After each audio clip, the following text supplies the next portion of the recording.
Slow down, you move too fast.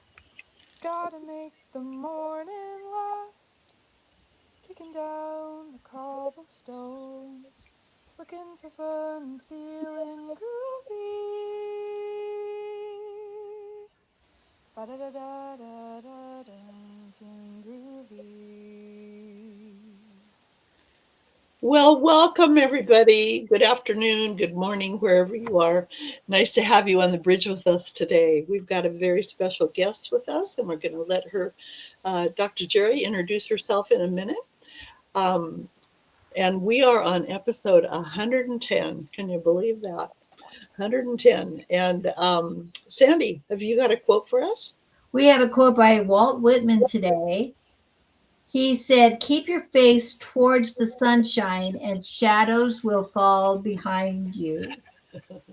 Okay, we can do that. I'm not sure it's sunny yet, but We anyway. had a good week this week. We had some sun. Yeah. We did have some sun. That's right. We had a little bit of everything. Anyway, Dr. Gerry, welcome. Would you please Thank you. grace us with an introduction of kind of who you are, what you do, and what you love, and we'll go from there. Absolutely. Aloha, everyone. My name is Dr. Gerry Ebalaroza-Tunnell, and I am the CEO and founder of Co3 Consulting, which is for co-creating cohesive communities.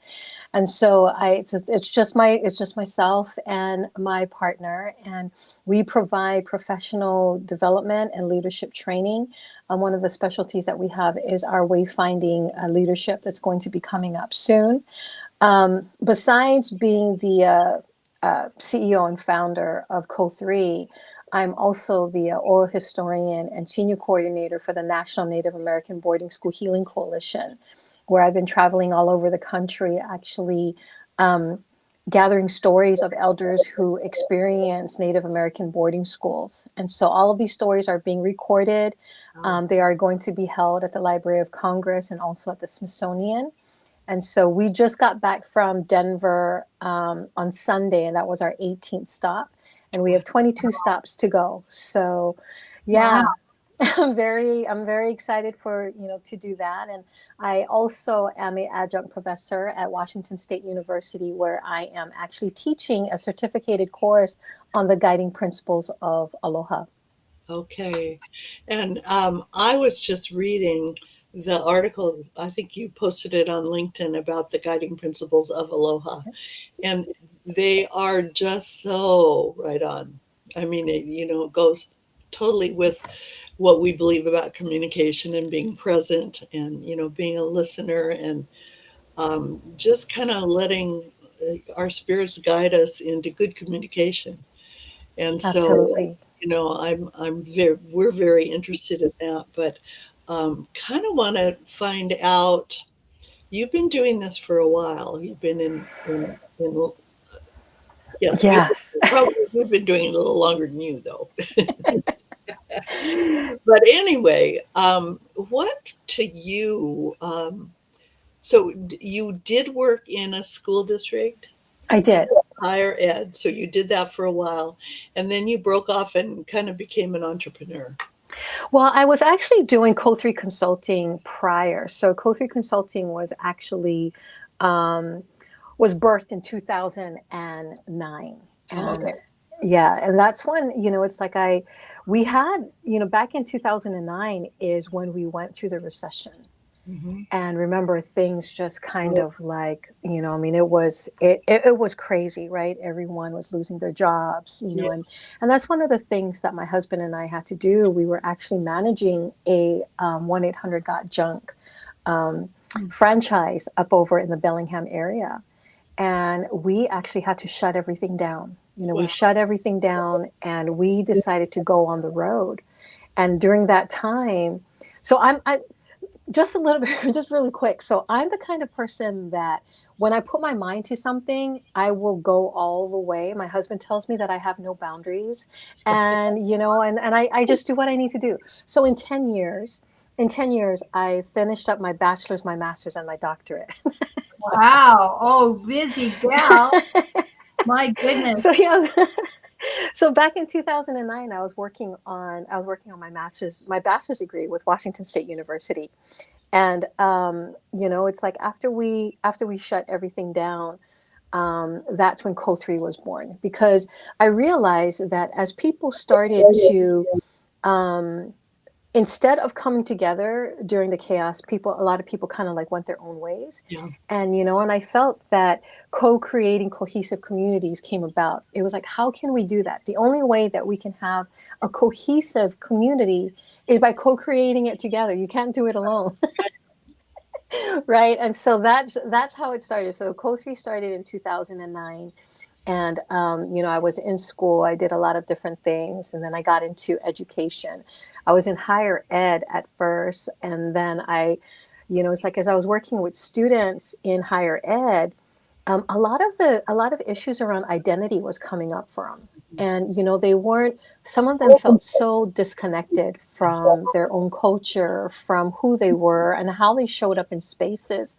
And so I decided that, okay, you know what, there's a quote about falling into the river. Instead of pulling people out, figure out why are they falling in the river and fix that. Mm-hmm. So then I decided from higher ed, I went to K-12. Mm-hmm. And, it's like in K-12, I was the first director of equity at the Mukilteo School District. And that gave me the opportunity to really take a look at what systems are in place. Mm-hmm. And so, it's like after COVID, a lot of things came about, and there was some restructuring, and I left K-12. And that's when I decided that I was going to go full-time in Co3, because I realized that the energy that I put into certain things are the things that, that comes to fruition. Right. So I'm like, well, let me see what I can do, right? Because when you're working for an institution or an organization, there's a lot of boundaries that are in place. Sure.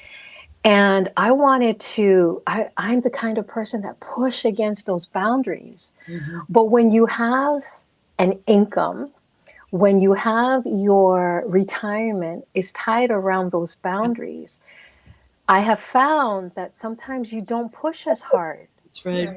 Because there will be resistance. Mm-hmm. And so I'm like, well, maybe if I encourage leaders to be able to push the boundaries, because when they are in a position of power, they're not going to be there very long.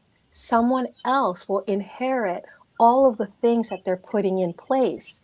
Yeah, So I pretty much was like, well, let me work with leaders. Let me work with executive leaders on, it's like if they are in this position, let's talk about their responsibility and accountability to not just the organization itself, but to the people that's going to be inheriting everything that they're putting into place. And so, so that's what I do now for Co3. That's great. Well, I love your entrepreneurial spirit has been with you a long time. You just, when you have an idea, you go for it, and then you take it through to wherever it takes you. Ooh, yes, with a lot of risks, with a lot of trust, with a lot of faith, Right. And just a belief in. I think when you believe in yourself and you believe in what you can foresee in the future, then you move towards that.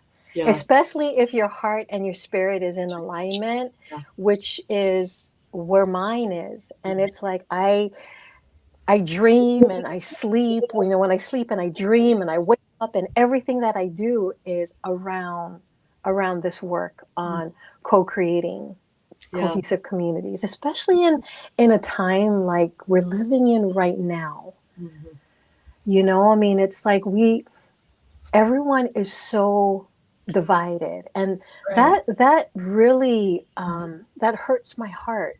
Sure. It's also when I see people looking across the lines and everyone is judged by their phenotype, right? It's like how they look, how they appear, and all of those perspectives and judgments, and it comes into play when we see people like that. And it's like in my language, one of my elders taught me about He alo, ahe alo, which means face to face. And face to face is the only way that you can know about a person, that you can understand their dreams, that you can comfort their fears, that you can actually be human with them, is face to face. Right.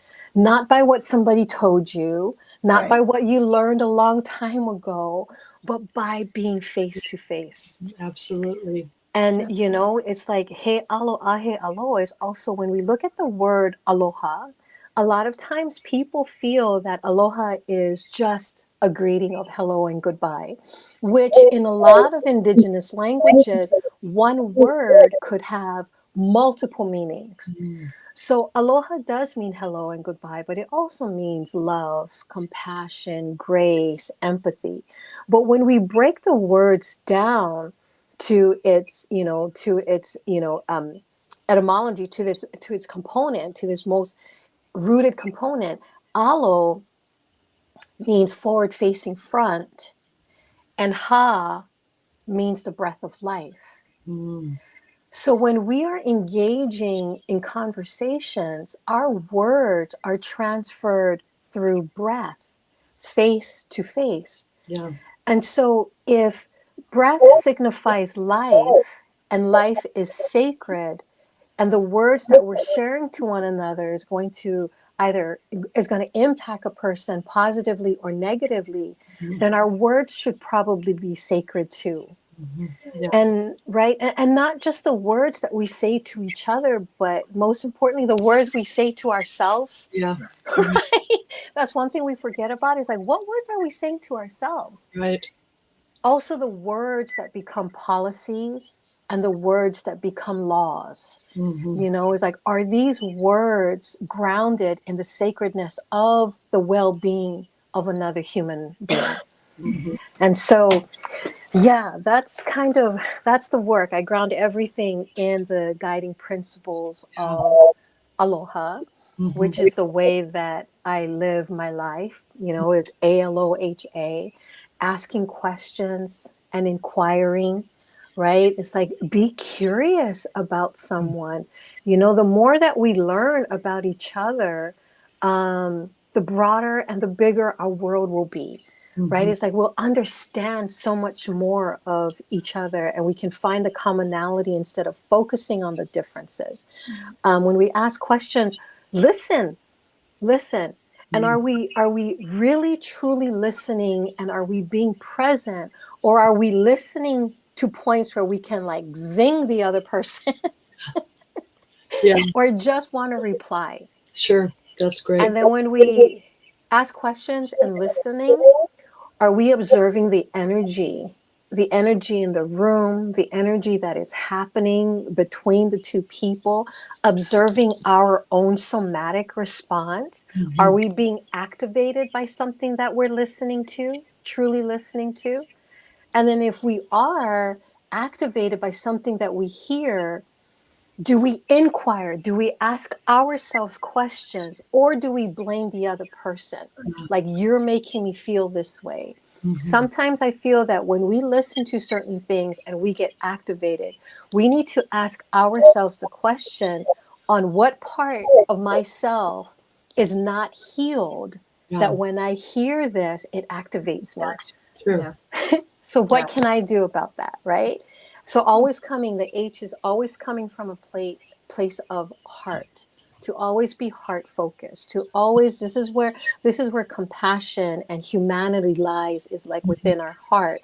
And when we can get there, being willing to adapt to differences. The final A is to adapt to the idea that we're all from different places. We grew up with different values, with different perspectives. That doesn't mean that one is better than the other. It just means that it's different. Yeah. And it's okay. It's okay. And so, yeah, that's the work that Co3 does, and how I ground myself every day in leadership and communications. Mm-hmm. I love the fact that you focus on presence, you know, being there and not leaving, no questions, but listening. And then it's such a gift to give a person your presence. Yes. It really is. Dr. Gerry, that's one of the reasons why we call our podcast Meeting on the Bridge, is that the bridge is a common space that we can meet and everybody can have their own thought process and be safe sharing that and getting to know each other. And that's exactly what we try to do on this podcast, is get to know each other. When you get away from numbering people and actually seeing the faces of people, like you said earlier, your whole heart, your heart focus is different towards seeing somebody that you really get acquainted with instead of just seeing them as a number. Yeah, I love the fact you focus on the breath too. Yeah. One thing that hurt my heart during COVID was putting masks on not only the little kids and the babies, but the people that were working with them, because kids don't learn to talk without the breath being, Right. the breath being imbued in them. And Right. even babies in the womb, need to hear that resonance. Mm-hmm. Isn't there when you don't have that connection. Absolutely. I want to go back just for a second, because you went from higher ed to K-12, and I love that. And I went from K-12 to higher ed. I taught at Bates Technical College for a while too.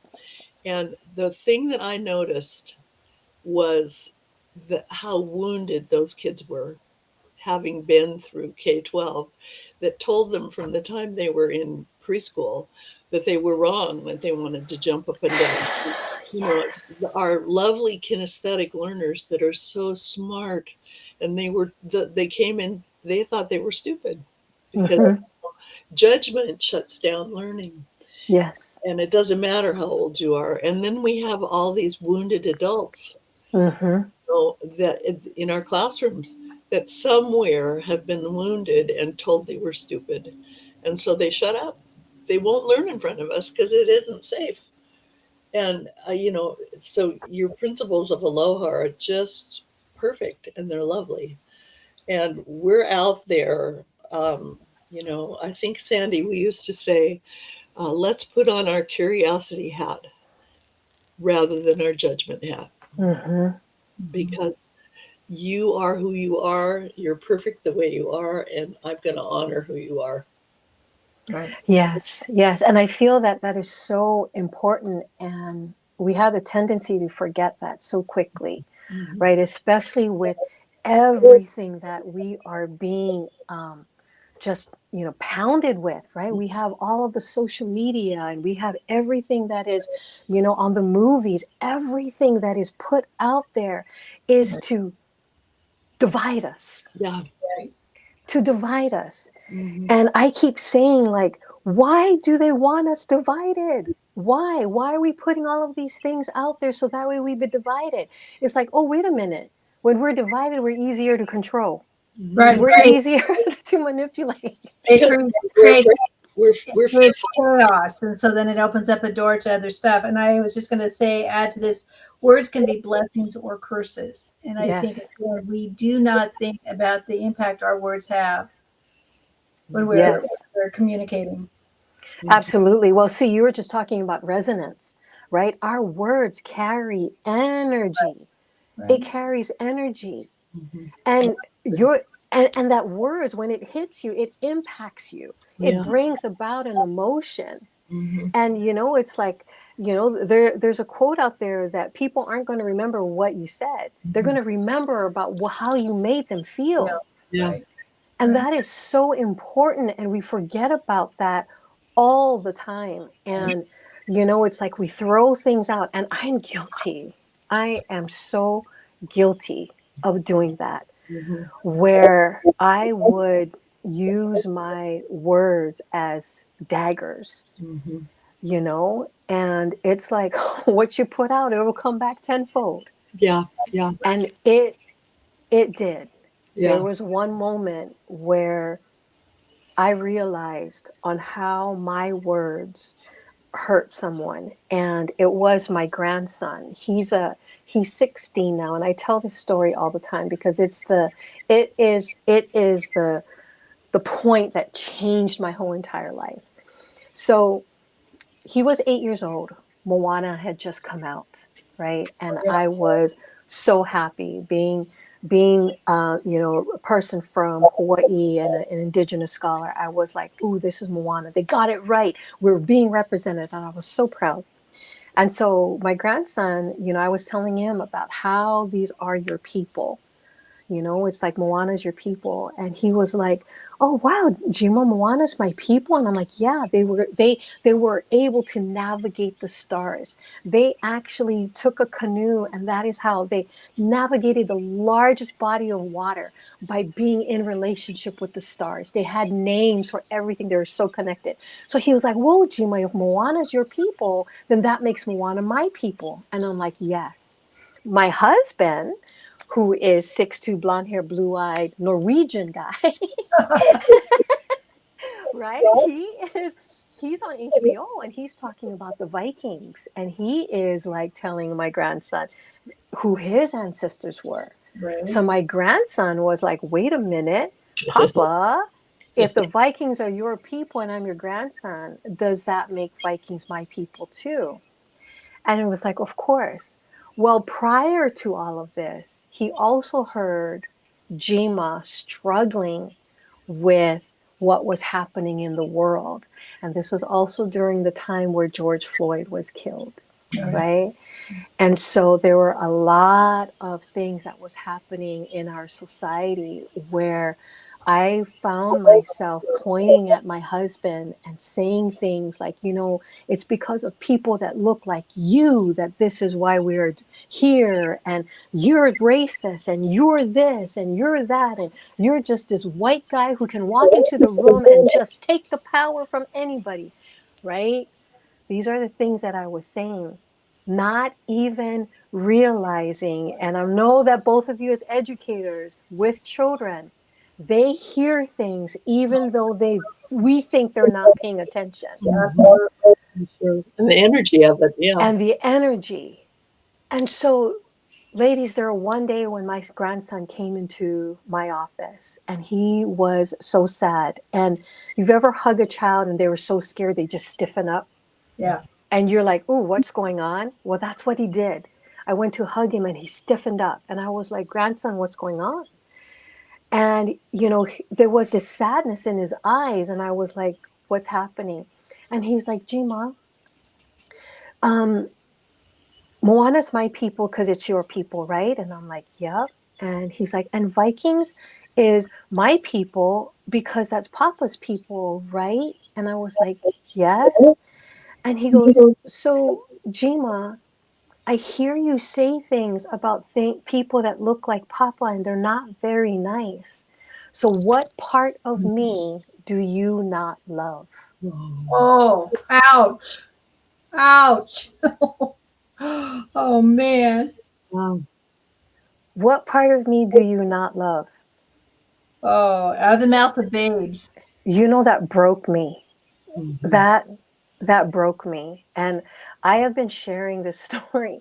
He's 16 now. So I've been sharing this story for 8 years. Right. And still, every time I tell that story, I can feel it, right? And it's in my throat, and I can feel the tears just welling up behind of my eyes, because I keep thinking, like, my grandson's older now, and he's heard that story and he knows how much I love him, but I keep thinking about those children.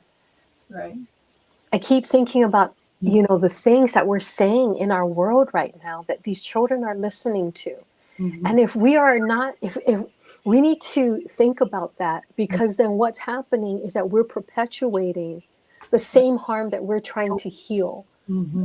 Oh my gosh, see, I'm tearing up already. So right on. And the other piece of that I came to realize is we don't even have to say it. Right. If I judge those kids and think that they're stupid, even if I don't say it. Mhm. I have put that energy in the room, and Yes. they feel Yes. it. That's judgment. And I always say judgment shuts down learning. Right. And so here I am as a teacher, internally judging them and preventing them from learning. Right. So it's and so intentionality and having practicing love and non-judgment and um, welcoming everybody, because everybody's got a place in this world. Well, when we point fingers to each other, point fingers at each other, that's where the problem begins. I have two grandchildren that are interracial, and they're hearing from both sides of the story. And one of the things that I have come to believe in my own heart is that we are one race. We have different cultures, but we are all human beings. And if you start looking at it from that standpoint, that gets rid of some of the lines that have been drawn and been constructed by humans. And all that does is cause division. And you can have people in the same neighborhood. Each person has their own culture because each person has their own lens that they have been taught and looked through. We used to talk to us about family of origin and religion of origin and culture of origin and all that, and that's so very true. But we are all human beings, Absolutely. and I think that the thing of trying to label people as to all these different cultures, each one of them have their own beauty, but we all are. But the bottom line, when the day is done, we are all human beings. And when we find that commonality, when we say and look at that and see the needs that we all have, that we could get rid of some of the stuff that's going on in our society. Mhm. Mm-hmm. And it really starts with the heart, then it goes into our brain and our thoughts. And so how can we change our thoughts Mm-hmm. from being negative and judgmental into thoughts of, we're all one and we can work Right. together, and you have your strengths, I have mine, and how can we work together? That you're cohesive. Mm-hmm. You know that is so important. I don't want my grandkids to have the push and pull. There's no reason Right. that you have to have that. Right, exactly. I think one of the things that's so important about, it's like, this work and being able to actually, co-create these cohesive communities. You're so right, Sandy. Yes, we are one human race. Right. And I think the important conversation is to be able to talk about also, why are we so divided? Mm-hmm. Why are we so divided? Right? It's like we have been told that for a long time that these people are not valuable. These people are expendable. But this other group of people, you're not. You're not. You're great. You're this.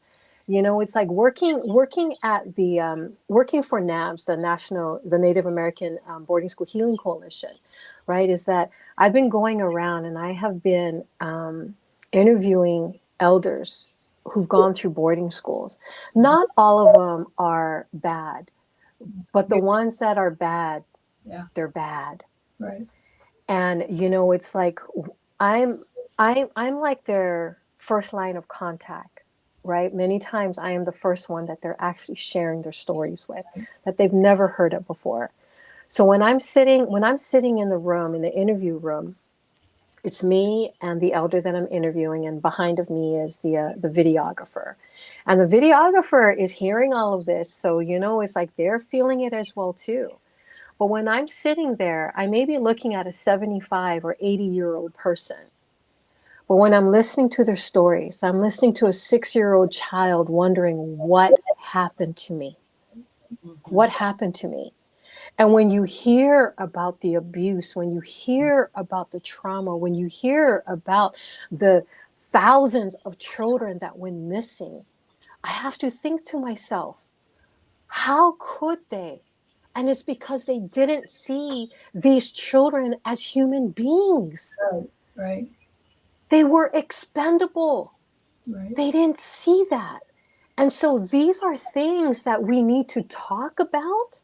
So Mhm. then that way we can see each other and be like, you know what, this is what happened in our history.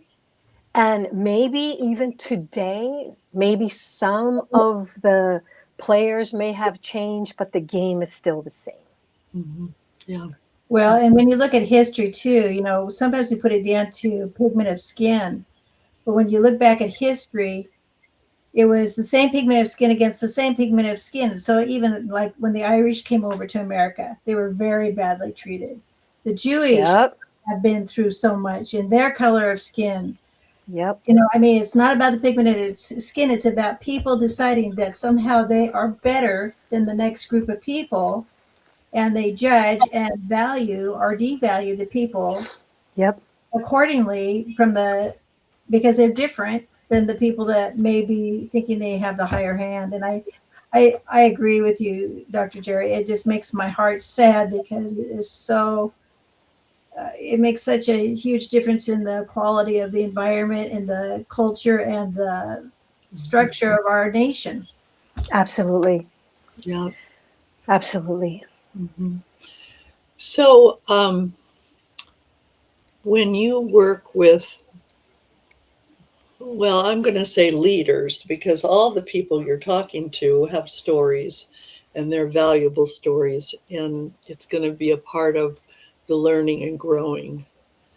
But when you work with leaders that maybe do have some corporate power, um, where do you start? That's such a good question, Sue. I always start with relationship. I Right. always start with relationship. That is where it Yeah. begins. Mm-hmm. And so, it's like when I'm working with presidents of, the college, or I'm working with other CEOs and, C-suite executives, you don't come, when we come together, your titles doesn't really mean a whole lot. How you're treating each other, the Right. impact and what your employees are going through, that's Right. important. And Absolutely. when I go in, I assess not just the executives. I Mm-hmm. assess the system as a whole, Mm-hmm. because that tells a lot about who's at the helm. That's Right. Right. absolutely That the culture. exactly, Mm-hmm. exactly. Well, and Dr. Gerry, what you're discovering by meeting with the elders is that those cultures were not valued. And when Right. I think about, I just got to do a European trip here at Christmas time to go see the Christmas markets over in Europe and Germany. And they were talking about in France, there was 4 different governments that took over corners of France. And so there's an intermix of all these cultures. And it comes down to being able to respect the different cultures that are coming to thinking, I have to westernize you, or I have to change you, or I have to being able to see the beauty in what that group of people have accomplished. I think it comes down more to the cultural thing than anything else. Well, I think it is also a race issue because we've made it a race issue. Mm-hmm. I also think why would you want to change? I mean, I think like all the different areas in the world. My daughter just got back from India. All the beautiful things that India provided, I don't want them to lose the beauty of their culture. Or this bagpipes in Scotland, beautiful. Why would you want to change that? I mean, why do we feel like we have to make everybody look like us? That is, I think, the biggest issue. I think it's also comfort. It's like, oh, wait a minute. I can't look at my own things, right? Right, It's like, oh, you make me feel uncomfortable because I don't know. So right. it's the fear, and it's also the fear of knowing, I think. So it's Mm-hmm. a You know, building of relationship that you were just talking about. And you go and you said, so Amy went and stayed with a family over in India. She got so much value and there was so much beauty involved in being in their home and learning how their culture worked. I mean, it's interesting. So at NABS, it's all Native Americans, right? They are from every tribal nation here in right. the United States. I am the only one that is Native Hawaiian. They're all Native American. Yeah. So it's like, it's a different culture.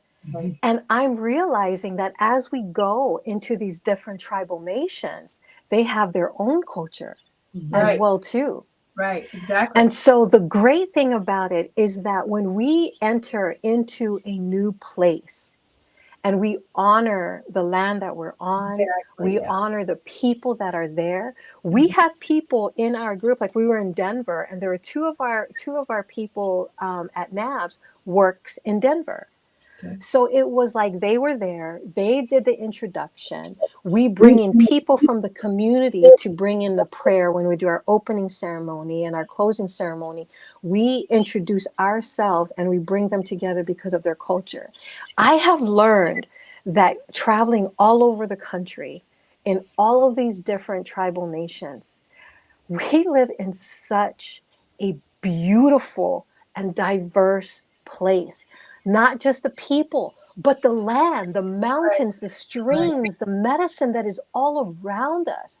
Yep. That if we saw each other for the strength and the beauty that we bring, Right. we can overcome all of this other, I'm going to Yes. say, BS that's happening right now I agree. in our country.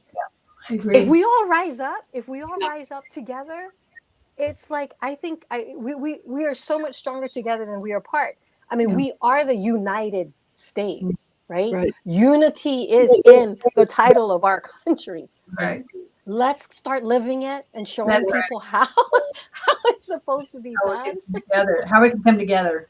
Yes. Do you think, as we talk about, people coming in and judging other cultures, do you think the core of that is actually my insecurity that's causing me to judge? Absolutely. Yeah. I'm Absolutely. afraid that I'm not enough, and so I have to put someone else Right. down to raise myself up. So it all has to do with Yeah. really knowing myself and who I am and my value, so I that think I project. I think it's so layered. Mhm. You know, I mean, I think there's so many different layers that can, that we can pull from. Mhm. One of them could be the insecurity. It could be that, your culture challenges mine, and I'm not going to have that happening. Mhm. And also, it's like, are we willing to sit there and challenge our own culture? Right. Are we willing to go through the guiding principles of aloha, of ask, listen, observe, heart, and adapt with ourselves and be true with ourselves? Mhm. I mean, it's like, I can say that my culture is great, but my ancestors did some things that it's like, oh, Right. okay. That would be true of everybody's story. Every Everybody's government, every story. country, we all Right. had Yes. something that was not done well. Absolutely. Absolutely. And it's like, I always talk about, so it's like, I'm Hawaiian, Chinese, Filipino, Spanish, and Portuguese, right? So I have all of these like within me.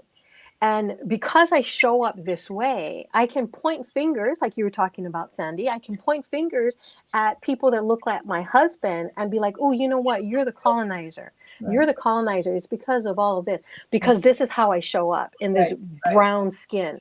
But within me, I have Spanish and Portuguese because the Philippines was colonized by the Spaniards for over 300 years. And they ran around with the Portuguese. And here I am, colonizer and colonized, right Yeah. here in front of you. Right. Mhm. Yeah. Yeah. And so, really, besides knowing myself, I have to learn how to forgive. Because, even when we look back at our parents and the things that we got wounded about, they were only doing the best that they knew how. Absolutely, absolutely. And Sue, you reminded me of a interview that I did in New Mexico, and it was a gentleman came in with his mom, and she interviewed, and then a couple days later he came in with his dad, and he interviewed, and the parents were divorced, and they're divorced for quite a while. And at the end, you know, it's like we have our closing ceremony. At the end of our week there, he comes up to me and he was like, Dr. G, can I talk to you? I'm like, yeah, sure. And he's like, so I understand now. And I'm like, you understand what? Because he sat in the interviews with his parents. He never heard his parents' story about going to boarding school. He goes, I understand now. And I'm like, you understand what? He goes, I understand why my parents were the way they were with my brothers and I. And I was like, okay. I said, so how do we move forward from this? And he's like, well, forgive. I'm like, tell me more about that. He goes, I need to forgive them for, you know, for doing what they did because of what happened to them. Yeah. He goes, but most importantly, I need to forgive myself for hating them for what they did. That's right. And I was like, whew. That's huge. Heavy stuff. And it's hard to do. Yeah. You know, it really is, because it's really deep seated, and it's, you know, it's generational. Mm-hmm. It really, Right. it really is. Wow. And see, and this right here, you know, the work that I do, I am able to provide space for healing, and I am able to witness healing right there live happening. Yeah. And if this can happen right on this scale, what would happen if we were all able to do something like this? Yeah. Absolutely. I'm going to share something that I think again, you said something about being spiritual, and I believe this is where I come from. This is my worldview. If you believe that you were just a Big Bang Theory, if you do not believe that you were created to be who you are, it's easy to dismiss the value of the personage of each person. Mm-hmm. I thought. So I want to ask you two educators something, because I know it's a foundational piece in learning. Maslow's hierarchy, and the lowest one is safety. So how do we bring, I mean, I hear that you're honoring cultures when you meet with these people, and that makes me feel safe. What are some other components we can all use besides relationship building to start at that lowest level of being safe? Because that's the only way we can get rid of fear and forgive. Right. Any ideas? That just came to me. So, you know, I'm throwing it on the table. I don't know. I don't know if there's any kind of feedback that you guys could give me, but it just, you know, So ask the question again, Sue. you know, talking about Maslow's hierarchy, and that we can't learn until we feel safe. How do we help people that are blaming everybody? How do we help them feel safe so that they feel empowered enough to forgive? I think you have to, and we're working with young children as I have through my career. I think that you have to let each child see the value of who they are as a person and call it out.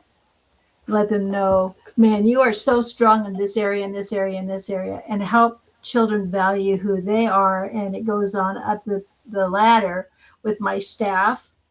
Look at what this is a great gift you bring to the program. Call it out and let them know you appreciate them. And I mean, everybody has to own their own healing. I realize that. However, I think, again, we can be a part of that story if we are looking for the best in people and are calling it out and letting them know you are a valuable person. Look at what you bring to the plate. So when I validate you by calling out what I see in you, that's value to me, that really feeds my safety pool. Right. Because you know that I know, Sue, when you come and talk to me, that you are going to have the very best in mind for me. Sure. Because you're consistent. You're consistent. And I think that's part of it, is pattern of behavior and doing the right thing on a consistent basis. And people start trusting you, believing in you, and then therefore being able to take what you say about them to heart. So it kind of levels Right. up. Dr. Gerry, any ideas? I think, yeah, just what Sandy was talking about, but I think it's also the environment, of the place as well too. Yeah. It's how are we ensuring the safety of our students? Are we asking them, do they feel safe? Mhm. Are we asking them, what is it that you need to feel safe? Mhm. And it's also when we are as educators, we also know that we're not just educating one child, Mhm. we're educating an entire family, which means that we're educating an entire generation. Yeah. And so again, it's like we have to have that relationship. We have to have a relationship with their families, Mhm. right? Because it's like if a child doesn't feel safe, or sometimes it's the opposite, they feel safe at school but not at home. Right. Sometimes they go to school because that's the only place that they have food to eat, Mhm. right? And so it's like I think it's we have to be able to look at the whole in order to understand its parts Right. and how it's all connected. And Yeah. so Right, Dr. Gerry. Yeah, absolutely. I think that's one of the things that I feel that when we're thinking about that safety, even with the organizations, right, the establishments that we're working with, it's asking everybody, I mean, what does it feel like to be safe? Mhm. And then at the top, the leader should be the one to be saying this is what safety is. We live in a place where we are so siloed. So in one silo they could feel safe, but the other silo doesn't feel That's safe. right. Right. But Mhm. that was one of the beauties of Head Start and ECAP that I absolutely love, because I had been in early childhood for, working as a director of a developmental center. But with Head Start, having the money and doing the full meal deal by working with parents and working with grandparents and broadening the community as well as the children, it was a win-win as far as I was concerned. I loved it. I loved the fact that we saw such great change and development and support being given for those very reasons, Gerry. We would help them. We would do what we need to do to help align ourselves with them, and again, not do it for them, but purposefully be there to support what they were doing. Yeah. And I just thinking generationally, those people that suffered through the abuse of being Right, in right, institutions, Hmm. the grandparents, there's a right. healing that has to take place through the generations. Right. And that takes time and takes compassion and forgiveness. Yeah. Uh, I hope. Absolutely. And also, I mean, it's like, again, that structure as well too, right? The policies that we Right. have in place, right? It's like our budgeting on who's going to be funded and who's not going to be funded. Mhm. Where's that determination coming from? Right. Right? It causes competition instead of being able to work for the best of it, the whole thing. Mhm. You end up trying to, like you said, self security. What can I do Hmm. to protect myself? Yeah, Yes, yeah. absolutely. Well, Absolutely. ladies, we have work to do. Yeah. Yes, Yay, we have work to do, and not it just there's lots of prayer needs to be involved. You know, Yeah. absolutely. flooding people's hearts and Wisdom. minds and everything. Wisdom, yeah, absolutely. It's like, talking about that prayer and just, flooding the place with a whole lot of love or aloha. Um, one of the things that I want to share is that, I live by but what I call the triadic alignment. So the triadic alignment is aloha akua, aloha aina, aloha kanaka. So aloha akua is the love and the connection to the divine. Aloha aina is a love and a connection to land. And then aloha kanaka is a love and connection to each other. Yeah. That is the alignment that, it's like you cannot be in alignment if you're not in alignment with one of them, No. right? Is that you need to understand that we are bigger than ourselves, that we are put here for a purpose and a reason. And my question I always ask people is, what kind of ancestor are you going to be? Oh, that's a good Oh, one. Right? yeah. Yeah. What kind of ancestor are you going to be? And that is that's the aloha, the aloha akua. Mhm. And the aloha aina is your connection to the land. Is like, what is your connection to the place that feeds you, the place that has medicine? How are you connected? How are the people connected to that? Right? And then when you understand that deep connection, like when I go back to Hawaii, the first thing that I have to do is I have to go into the water. I have to. Like I put my stuff away and everything, and I just have to go into the water or near the water or whatever it is. And I asked one of the elders, I said, I always have this drive, and I just have to do it. I'm like, I sometimes I think I'm crazy that when I go back to Hawaii, this is what I have to do. And he was like, oh, what's happening is that you are returning to your makuahine, which is your mother. The water is the amniotic fluid of where you were born. Interesting. And so when I'm in the water in Hawaii, that is a place where I feel so held. Mhm. I feel so held. And so when I see people disrespecting the islands and the culture of the place where I feel so held, Right. I take it personal. Right. Right? You want to protect. Exactly. I take it personal.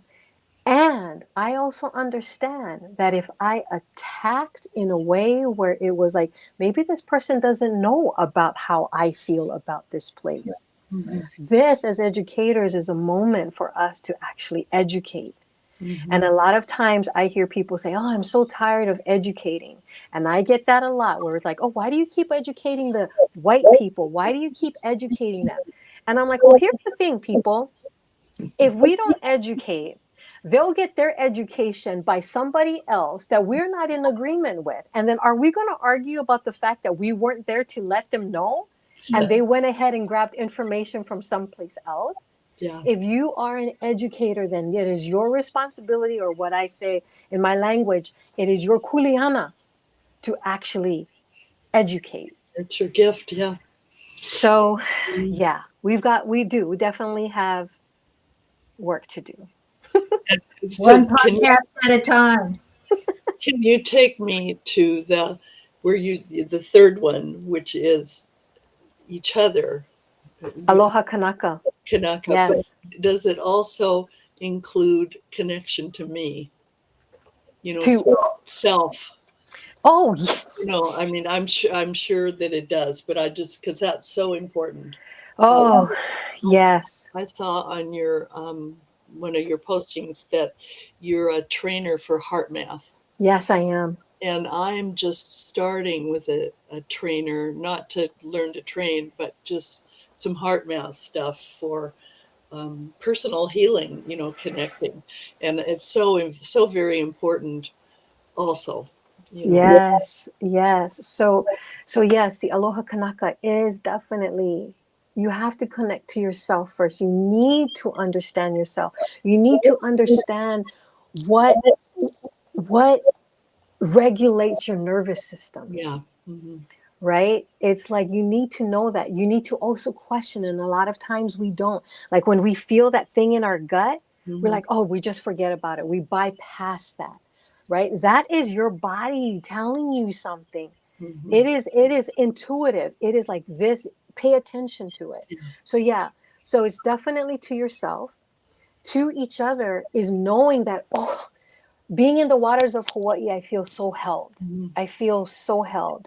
So when I go to another place and I am in relationship, or I want to understand, Hmm. and I see that, oh, this is what makes this person feel held, then I celebrate that. Hmm. I celebrate that instead of being like, oh God, that's what makes you feel held. Oh, that's the way I'm not. Yeah. Just the fact that we're feeling held, right? So that is that connection, that Yeah. that connection to each other, by understanding that we are all different places, come from different places with different understandings. Mhm. When I talk about wayfinding, a lot of times the first thing that people think is because I'm Pacific Islander, that I feel that wayfinders are just the ones that went into the canoe and traveled all over the place, and it's like, oh, great. I always tell people, and Dr. Shelley Spiller from Aotearoa taught me that everybody is a wayfinder. Right. Everybody around here. My ancestors navigated the ocean. Your ancestors maybe navigated snow. Some other ancestors navigated the desert. Some other ancestors navigated the jungles. But one of the things that that led them was the stars. That is what every single one of them looked at, was the sky. And so when we can see that connection, that aloha akua, the divine, aloha aina, the land that we're walking upon, the different places that we live, aloha kanaka, we do it together. We wayfind together. Bring your skills. I know how to navigate the ocean, but I don't know about snow. If I'm going to find myself in a place where there's snow, I need your help. Right. Can we work together on that? Right? And so that is, yes, that's the aloha kanaka. That's wayfinding. That's the power of breath. You were talking about heart math. Heart math, breath is everything. That is the first thing that regulates your nervous system. Ha, the breath of life. That is the first thing that we share when we meet each other. Mm-hmm. When we are born and we're separated from our mother, the first thing we do, and the doctor wants to make sure of, is to take that first breath. So with heart math, I call that the power of ha, the power of breath, the power of the pause, the power to slow down, Mm-hmm. to regulate, to normalize, to not live in a place where your cortisol is consistently dumping into your bloodstreams. Mm-hmm. Because when that happens, we become unhealthy. Yeah. And we are wondering why we are on all of these medications right now, is because we're not taking care of ourselves and we are not paying attention to our breath. So with the power of Ha, that's where the Institute of Heart Math comes in, is having those breathing techniques so then that way we can regulate ourselves, even in the moments where we are feeling activated. Because we are activated every single day, every minute, right? It's like everything is like, woo, just coming at us. Mm-hmm. And then then you pile on all of the stress from work. You pile on all of what life can bring onto you and everything. You are activated all the time. Yeah. And so we need to get back to our breath. And the way we get to that is by being in relationship with ourselves Yeah. first. Absolutely. Well, Dr. Gerry, we kind of close with we go around and ask each other what's one takeaway from our conversation. So I'll start with you. What takeaway are you taking away today from our conversation? You know, I love the thing that I'm taking away is generational healing. And the reason why is because, it's like our age difference right here. Right. And knowing also the generation but below us is also looking for healing. Right. We all come in with different ideas, different experiences in life. You have more life experience than I do.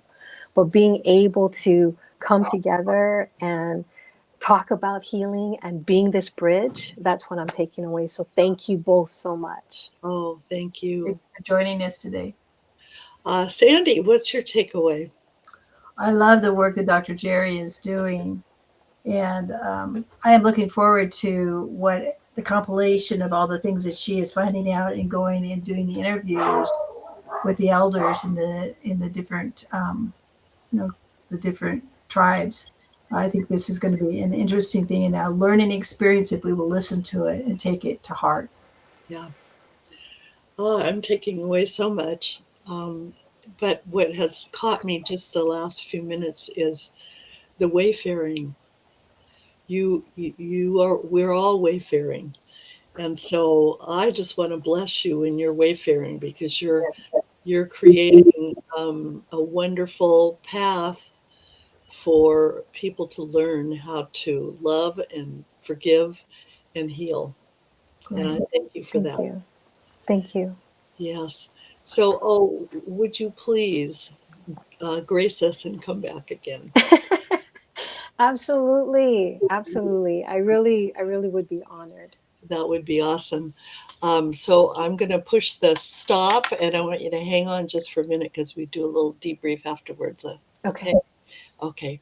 Bye bye, everybody. Thank Thanks you. for joining us for our podcast. Yeah. Aloha, everyone.